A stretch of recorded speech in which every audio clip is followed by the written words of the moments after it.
அஸ்ஸலாமு அலைக்கும் வரஹ்மத்துல்லாஹி வபரகாத்துஹு.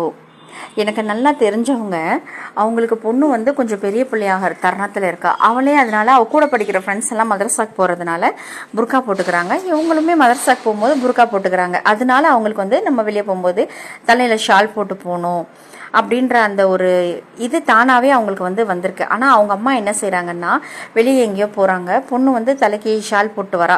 வேண்டாம் வேண்டாம் போடாத. அப்போ நான் கேட்டேன், ஏன் இந்த மாதிரி சொல்கிறீங்க அப்படின்னா, எனக்கு வயசான மாதிரி தெரியும்ல, அதுவும் இல்லாமல் அவள் இன்னும் பெரிய பொண்ணே ஆகலைல அப்படின்லாம் சொல்கிறாங்க. அவள் சொல்கிறா, நான் புர்கா இப்போவே போட்டுக்கிறேம்மா அப்படின்னு அவள் சொல்கிறா. அவளுக்கு புரிஞ்சிருக்கு, அந்த குழந்தைக்கு புரிஞ்சிருக்கு இது நமக்கு பாதுகாப்பாக இருக்குது அப்படிங்கிற விஷயத்த அவள் உணர்றா. ஆனால் அவங்க அம்மா வேணாம் அப்படின்னு மறுக்கிறாங்க. தயவு செஞ்சு பருதாங்கிறது புர்காங்கிறது நமக்கு வந்து ஆடையல்ல, அது பாதுகாப்பு. அதனால தயவு செஞ்சு பிள்ளைகளுக்கு வந்து பாதுகாப்பு கவசம். அதனால பிள்ளைகளுக்கு நம்ம யாரு, நம்ம எப்படி இருக்கணுன்றதையும் பிள்ளைகளுக்கு நம்ம சொல்லி கொடுக்கணும். நம்மளும் அது போல இருக்கணும்.